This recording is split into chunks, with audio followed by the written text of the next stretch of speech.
네, 서동수의 글로벌 마켓 리더 메리츠 정보증권 서동수 대리와 얘기를 나눠보도록 하겠습니다. 안녕하십니까? 예, 안녕하세요. 네, 자, 서동수 대리와 오늘 함께 얘기 나눠볼 부분들 어떤 내용들인지 먼저 이슈부터 체크를 해보도록 하겠습니다. 네, 이머징 자금 유출에 대해서 좀 얘기를 나눠보도록 하겠습니다. 자, 지난주 금요일이죠. 전체적으로 좀 이머징 시장의 자금들이 좀 유출되는 모습을 보여줬고, 우리 시장도 또 예외는 분명히 아니었습니다. 자, 이런 부분, 전체적으로 어떻게, 미국의 어떤 금리 인상 조짐에 대한, 이런 부분의 흐름이라고 봐야 될까요? 어떨까요?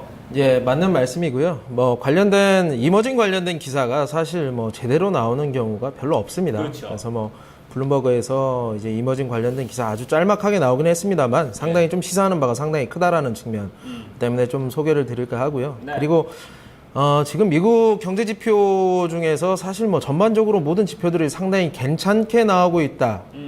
물론 안 좋게 나오는 것도 있지만 전반적으로 그 매스컴에서 소화하고 있는 내용들을 우리가 생각을 해본다면 상당히 좀 시장에서도 긍정적으로 지금 어쨌든 결론적으로 받아들이고 있다라는 측면을 우리가 한번 생각을 해봐야 될 것 같고요. 네. 미국의 성장률 같은 경우는 한 2분기 성장률만 다시 한번 확인이 된다면 문제가 없을 것이라고 좀 보여지고, 가장 문제가 됐던 이제 인플레이션 같은 경우도 아까 우성문 기자가 전했다시피 근원 CPI라든가 CPI 전부 다 조금씩 전월 대비해서 조금씩 개선되고 있는 모습들을 보여주고 있다는 것을 우리가 상기를 해보면 9월 달에 금리 인상에 대한 여러 가지 근거들은 지금 이미 많이 준비가 되어 있다. 이머징 자금에서 계속적으로 돈이 나가고 있다는 측면은 우리가 한번 좀 고려를 해봐야 되는 부분들이 아닌가 생각이 듭니다. 네. 네. 일단 미국 증시 입장에서는 좀 강달러로 우려가 될 수는 있겠지만 당장은 어떤 경기 회복에 대한 흐름으로 인해서 금리 인상이 이루어지는 거잖아요. 이런 부분에서는 정말 말씀대로 이머징 시장에 대한 우려감이 상당히 좀 커질 만한 그런 시점이 아닐까 싶은데요. 네. 지난주까지 흐름을 봤을 때 어떤 이머징 자본 유출 어느 정도로 좀 이루어졌는지 아까 외신 통해서 좀 이야기를 다시 이어가 보죠. 예, 블룸버그 따르면 일단 이머징 시장에서 1분기 이제 자본 순 유출 자체는 한 88조 정도 순 유입이 됐었거든요. 네. 순 유입이 됐었는데 2분기로 이제 완전히 이제 마이너스로 전환을 했다라는 측면을 좀 전하고 있고요. 이머징 마켓 전체적으로 한 130조 정도, 120빌리언 달러니까요. 그래서 근데 이 중에서 또 중국에서 한 142빌리언, 그러니까 150조 정도가 빠졌다라는 측면을 우리가 봐야 된다. 근데 사실 이제 중국을 빼게 되면 하나도 안 빠졌네라고 생각을 하실 수도 있는 부분이다라고 좀 볼 수도 있거든요. 그래서 사실 정확한 부분에 대해서는 이제 완벽하게 이제 기사에서 표현을 하고 있지는 않습니다만 여기서 나오는 우리가 좀 시사하는 바를 우리가 생각을 해봐야 될 것 같고요. 어쨌든 최근 들어서 이머징 통화가 지속적으로 약세가 됐다는 측면, 이에 더불어서 자본 순유출과 함께 그리고 증시의 조정도 있었다는 점을 생각을 해보면 어쨌든 이러한 부분들은 우리가 매매하는데 꼭 참고해야 되는 부분이다라고 전해드리겠습니다. 네. 네. 자, 글쎄요. 지금 전체적으로 좀 이머징 통화의 약세도 이제 계속해서 지속된다. 이제 이런 흐름을 보여줬는데 상대적으로 우리 쪽 같은 경우는 자금 유출은 있는데 또 이렇게 좀 통화 약세가 좀 같이 좀 따라가 주지 못하는 이런 모습 때문에 오히려 좀 대외 경쟁력은 좀 떨어지지 않나 이런 생각이 좀 드는데 어떻습니까? 전체적인 어떤 이제 국내에 대한 파급력은 어떻게 봐야 될까요? 아까 이제 140조가 빠져나갔는데 한 분기에 이머징 시장에서 140조가 빠져나갔는데 150조가 중국에서만 빠져나갔다라는 측면을 생각을 해보면 다른 이머징 마켓에서 돈이 안 빠져나간 것이 아니냐라고 이렇게 좀 착각을 할 수 있는 부분들도 있는데요. 네네. 어쨌든 주가 지수를 한번 보시면요. 그림을 한번 보시면 이머징 주가 지수가 이렇게 쫙 나와 있습니다. 국가별로 이렇게 나와 있는데요. 행열, 그러니까 열로 봤을 때 5번째 열 보시면 숫자가 마이너스 10.8로 해서 쭉 이렇게 마이너스가 많이 네. 표시가 되어 있는 부분들이 있잖아요. 이 부분들 보시면은 사실 중국이라든가 상하이 쪽에서 한 10% 이상 빠지고 나머지 한 2%에서 인도네시아가 한 10% 빠지고 3개월 동안요. 네. 러시아가 13%, 폴란드, 타이완 5.5%, 한국 같은 경우는 마이너스 2.6%밖에 안 빠졌다는 얘기죠. 이런 것을 봤을 때는 그냥 중국에서만 빠져나간 거 아닌가라는 이렇게 생각을 할 수도 있는데 다음 그림을 보시면 이게 통화입니다. 네. 통화 관련해서 이 환율 자체가 그래도 전체적으로 골고루 이렇게 빠졌다는 얘기죠. 3개월 누적으로 봤을 때 여러 가지 이제 이머징 마켓의 통화 가치가 많이 떨어져 있는 상태다라고 보시면 될 것 같습니다. 이런 것은 돈이 나갔다는 것을 간단하게 의미할 수 있다라고 저는 판단을 하고 있습니다. 아시아 그러니까 이머징 마켓 통화들의 인덱스 자체가 금융위기 이전 수준까지 지금 떨어져 있다는 점을 우리가 생각을 해보면 네. 이제 좀 올 때까지 많이 오기는 했구나라는 생각이 좀 많이 들고요. 네. 단기적으로 이제 FOMC에서 진짜 금리 인상하겠습니다라는 얘기가 나오게 되면 단기적으로는 약간 조금 뭐 세게 나가는 돈들이 나올지는 모르겠습니다만 이런 것들이 거의 끝물에 다가섰다라는 생각이 좀 많이 듭니다. 네. 어쨌든 중장기적으로 봤을 땐 그러한 금리 인상 이슈가 시장에서 소화되고 조금 먼 얘기일 수는 있겠습니다만 이머징 마켓에 다시 어느 정도 아웃플로우 자체는 좀 줄어들 수 있는 이런 부분들이 우리가 기대를 해볼 수 있는 부분들이다. 지금 제가 말씀드리는 것은 당장 뭐 하루 이틀, 뭐 1, 2주 안에 나올 수 있는 부분들은 아닙니다만 네. 이러한 흐름들이 이제 앞으로 변곡점으로 곧 나타날 것이다라는 것을 우리가 생각을 해본다면 네네. 너무 금리 인상에 대해서 우리가 두려워할 필요는 없다라는 말씀을 좀 드리고요. 네. 어쨌든 그게 아직 시작되기 전까지는 우리 기존에 가져가던 그런 판들이 또 반대로는 계속 유지가 될 것이다라는 측면도 네. 우리가 생각을 해봐야 된다. 근데 공격적으로 하기는 쉽지는 않겠죠. 네. 어떤 FOMC 회의 전까지는 그렇다면 계속해서 좀 추가적으로 이 흐름이 진행될 수는 있다고 보시는 거죠? 그렇죠. 변곡점이 다가올 수는 네. 다가오고 있는데 그 전까지는 분위기는 유지가 되지만 이 분위기도 어떻게 보면 이제 점점 이제 그렇죠. 이제 놀다 보면 이제 새벽 1-2시가 되면 점점 불편해지기 시작하면서 집에 가야 되면서 술이 좀 먹기가 그렇고 좀 그런 기분이라고나 해야 될까요? 예. 네, 좀 그래요. 저급한 표현을 해요. 예. 어쨌든 뭐 지금 9월 금리 인상설이 지금 가장 좀 유력시 지금 대두되고 있기 네. 때문에 그때까지 지금 한 달여가 남았습니다. 그때까지 좀 시장 추이는 조금 이제 조심스럽게 접근을 하면서 좀 지켜봐야 될 것 같고요. 뭐 그 이후에 어떤 변곡점이 일어나고 나면은 뭐 추세야 뭐 전체적으로 이제 경기가 좋기 때문에 미국이 어떤 금리 인상을 한다는 흐름이기 때문에 그 이후부터는 또 하나의 또 어떤 자금 유입이 또 일어나지 않을까 이런 부분에 대해서 좀 얘기를 좀 짚어봤습니다. 자, 이렇게 첫 번째 먼저 이머징 시장에 대한 얘기를 나눠봤고요. 다음 이슈 또 살펴보도록 하죠.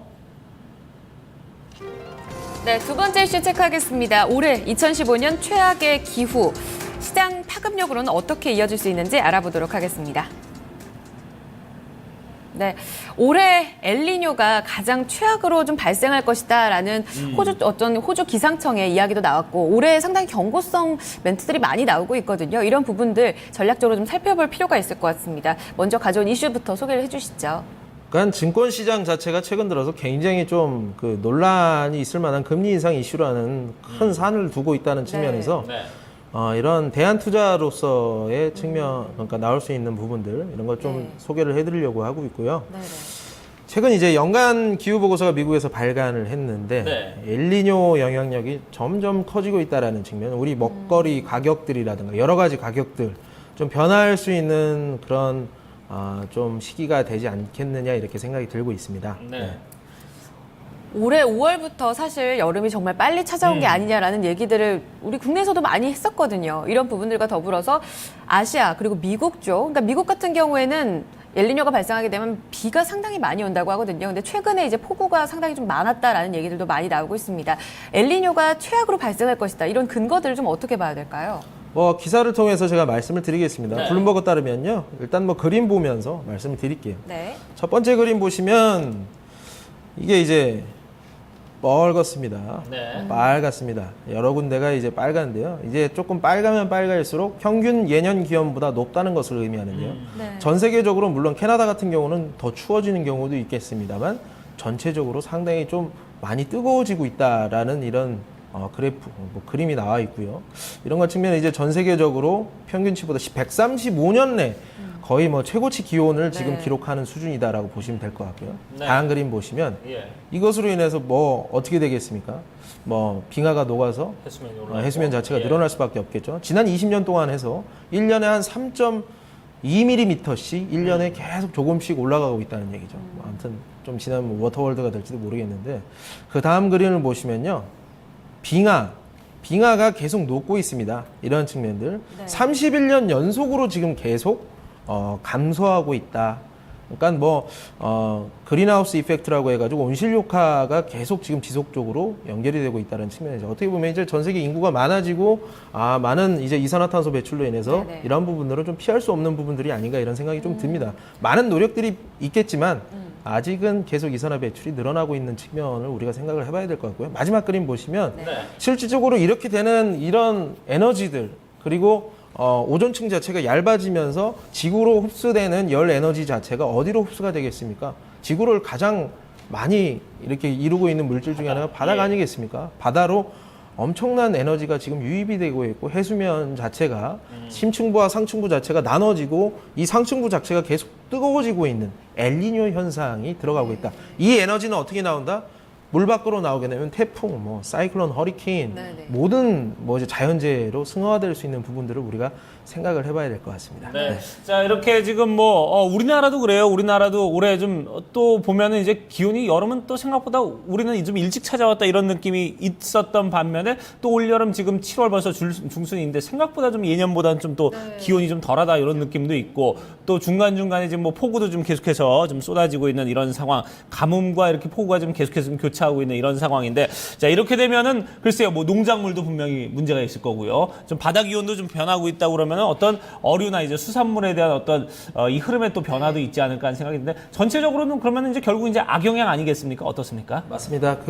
사실 이런 수산물이라든가 아니면 이제 곡물 가격이 오른다고 하면 어떻게 보면 요즘 아주 잘 나가고 있는 음식료 관련된 주식들에 대해서 네. 악영향을 중장기적으로 이룰 수도 있기는 하겠습니다만 사실 엘니뇨가 일어난다고 해서 무조건 농사가 망한다라는 그 상관관계는 그렇게 정확하지는 않습니다. 하지만 최악의 그 작황 상태가 나오는 그 해 같은 경우는 엘니뇨가 굉장히 심했던 해들이 상당히 많았기 때문에 이러한 부분들에 대해서 우리가 어떻게 보면 좀 기대감이 상당히 지금 많이 형성이 되고 있는 부분들이라고 보시면 될 것 같거든요. 어쨌든 엘니뇨가 많이 일어나고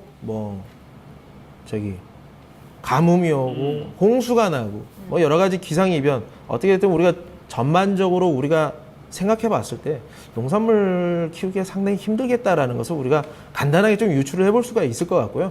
엘니뇨가 심화가 된다고 해서 모든 자산들의 가격이 이렇게 움직인다 명쾌한 해답은 없겠습니다만 TV를 보시는 전문가분들 중에서도 또 이렇게 변할 것이다 아시는 분들도 있을 거예요. 확실한 거는 농산물 가격 정도는 제가 좀 팔로우업을 해드릴 수 있는 부분들이고요. 어쨌든 타이거 농산물 같은 경우는 ETF 같은 경우도 우리가 투자하기에 굉장히 간단한 부분들이 있다라고 보시면 될 것 같습니다. 네. 그렇습니다. 결국 이제 어떤 돈의 흐름이 문제인데 이렇게 수산물이나 농산물의 어떤 가격 변동이 일어난다면은 여기에서 좀 분명히 좀 투자를 해야 될 부분들이 있다는 거고 이제 거기에 우리가 직접적인 어떤 투자를 할 수는 없으니까요. 이런 부분에서 이제 금융적인 부분 관련주들 좀 통화를 관련 ETF들 좀 투자를 해보는 것도 하나의 방법이다 이렇게 짚어주셨어요. 네, 글로벌 정세가 불안할 때 대안 투자로서 이런 부분들도 체크할 수 있다는 점 저희가 또 알려드리니까요. 이런 부분들 함께 고려해 보시길 바라겠습니다. 자, 두 가지 이슈 여기서 마무리 짓겠습니다. 글로벌 마켓 리더 메리츠 종근증권 서동수 대리였습니다. 감사합니다, 대리님. 예, 감사합니다. 고맙습니다.